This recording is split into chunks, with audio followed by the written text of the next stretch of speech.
everybody? My name is Sam, and I got a question for you. Did the NBA save the regular season?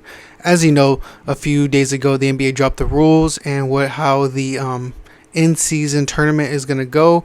And for me, honestly, after looking after it, after doing a little bit of research, and I think the NBA is doing an amazing job. I am hyped for this. I think this will be great. Of course, let me break down the rules. I got my notes right here. It will start on November the 3rd, and then the championship rounds. The championship will be on December 9th, and with that, the each team, each conference, I say, each conference is separated into three groups, three pools of. I didn't really get deep into that, like how it was the seeding of the, I know it was randomly drawn, but it was they had some lower teams with some top teams, just mixed match shit like that, which I don't really get because it's already split into divisions, which I don't know why they just didn't do with that. I guess just to see different teams in different places. But each team will play each other twice, and they'll have one home, one away. And of course, if there's any tiebreakers, they will go to points, and they'll go to points, and then points and all that. It's kind of like soccer, and I'm really here for it. I like it. It was going to be very, very exciting. I think it'll start off slow, but I think once it gets to that one game eliminations, going to the championship, I think that's when it's going to get very, very. I think that's when it's going to get more exciting. And I kind of wish they would have mixed the East and West a little bit, but I like it a lot. Let's get over these groups. For Group A for the West, we have the Grizzlies, the Suns, the Lakers, the Jazz, and the Trailblazers here. I think anyone can really win it. Except the Trailblazers, because of course the whole Dame stuff. But the Jazz can win it if they get on a hot streak, because they started off amazing the beginning of last year around this time. And then the Lakers, of course, can win it with all the acquisitions and all the players they've came up with. And then the Suns, of course, with just that big trio of Bradley Beal, Devin Booker, and Kevin Durant. And then the Grizzlies, of course. I think the Grizzlies could struggle in this. I don't know how long it buys into with John Morant with his suspension. I think 28 games, so I don't know how far that goes into the season. So he might be there halfway through it, and then for him to ramp up, which I don't see no problem for that for John Morant. And then Group B for the West is the Nuggets, Clippers, Pelicans, and the Mavs and Rockets. Here, you got the defending champs. You got Luka and Kyrie Irving. You got Paul George and Kawhi Leonard if healthy. And then you got the Pelicans, Zion if healthy, and Brandon Ingram if healthy. And if all the teams here in this Group B, are healthy, this could be the best group in the West and possibly in the East. But we'll get over the East right now. And yeah, I wouldn't even know who to pick because it just depends who's healthy. Of course, you want to pick the defending champs, but the Clippers and Kawhi can just show, what, we could have made it to the finals last year if we were healthy. But I'm excited for this Group B. And then Group C, of course, the group I'm going to be rooting for, the Kings, the Warriors, the Timberwolves, the Thunder, and the Spurs. Of course, I'm going to be rocking with my Spurs, of course. And here I'm excited. You get to see a Kings and Warriors rivalry, Timberwolves and Thunder rivalry. And then the Spurs, of course, hopefully they can get a rivalry with someone here in this group. And I'm excited. I'm excited for that. I'm excited for this.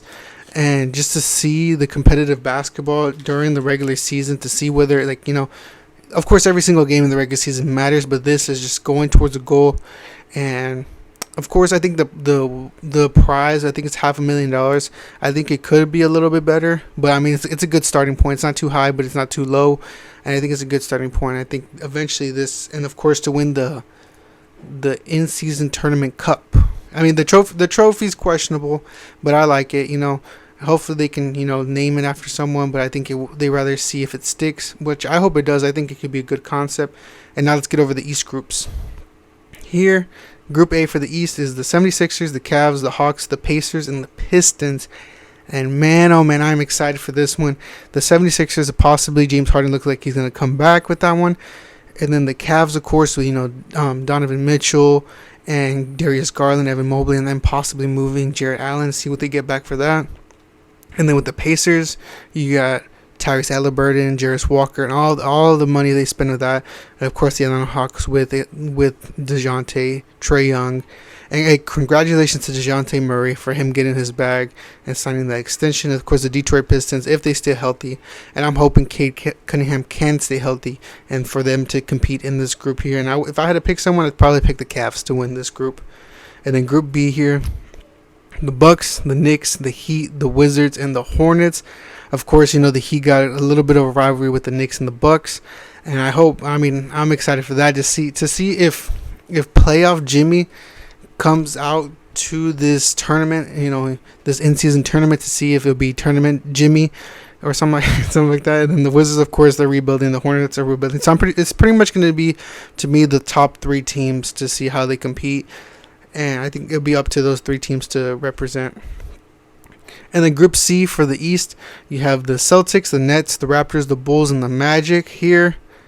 It looks like the Celtics. It should be an easy one for the Celtics, but I can see the Bulls or the I can mostly like the Bulls or the Nets, honestly. But it looks like it should be the Celtics of this one, and this was probably the weakest out of all the other groups. But I mean, what I'm excited for is, so the rules, what I've seen, what I've understood from this, is that at the end of, I think it's like at the end of, they'll play the month of November, pretty much, the regular games, to see, and then towards the end of November, towards December, would be the knockout rounds, and with that would be the which be the one seed for each group, the East and the West, and then I don't know if it's the best second place team. I don't know if it's two best second place teams from each division. There'll be a wild card spot.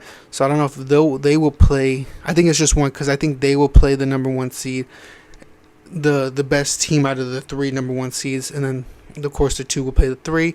And then with that, I'm excited for that, because you could possibly get a team that was the second seed that arguably lost a tiebreaker, for them to come back and win and beat, and especially if it's a team rival. And then with that, they're gonna play in Las Vegas. This would be on a neutral site, and that would be more exciting. And I think they want to test out to see how Las Vegas does with an NBA team, with all that, to possibly put an NBA team in Vegas, which I'm hoping for. And of course, here they also said that there will be an in-season tournament MVP, and it will determine how you do from the beginning and to possibly if you make the championship. And I mean, I don't know how much the players really like express, and how much they really care for it, but I really hope they do. I hope they really buy in for it, and they will be like an all NBA team, but they'll be an all tournament team. So I think there's only gonna be one. And I mean, I'm excited for anybody getting awards, anybody getting any kind of accolades added to their career. I'm here for it. And yeah, the group plays knockouts will be in Las Vegas, and I'm really excited to see how they, like, another bubble-ish thing. But I'm more to see how the rest of the league is going to look when that's going on, how much everybody else is going to care for that. Like, say it's Friday night, and these games will be played on Tuesday and Friday. I forgot to explain that. Tuesday and Friday.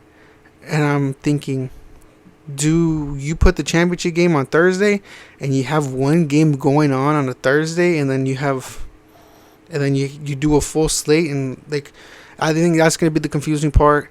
And of course, all these teams during this will be nationally televised. So a lot of these lower teams, a lot of these lower teams like the Hornets, the Rockets, the Blazers, and the Spurs, who typically don't get that many nationally televised games, for them this is a perfect opportunity to hopefully play their best and get these young players and get their team on the market to rise up. And that's what I'm excited for. Everybody gets an opportunity. And it's like you just get to compete for something halfway through the season. And hopefully, I'm just hoping if the players buy in, it's going to be great. But if they don't really buy in, and you got the 10th man on the floor playing, starting on the championship game, then nobody's going to care and it's going to flop. And I just hope all the players buy in, because at the end of the day, all these games still count to the regular season. And as we've seen, 2 games can keep you from either being the 3rd seed or being the 8th seed or even being out of the playoffs itself. And I mean, that's all I hope. I hope they take it seriously. I'm a really big fan of it right here. I want you to comment down below whether you like the in-season tournament or not. And we are also on a goal to hit 500 subscribers. I believe we're at 141. So make sure you hit that subscribe button, hit that like button, and we'll see you next time with more content.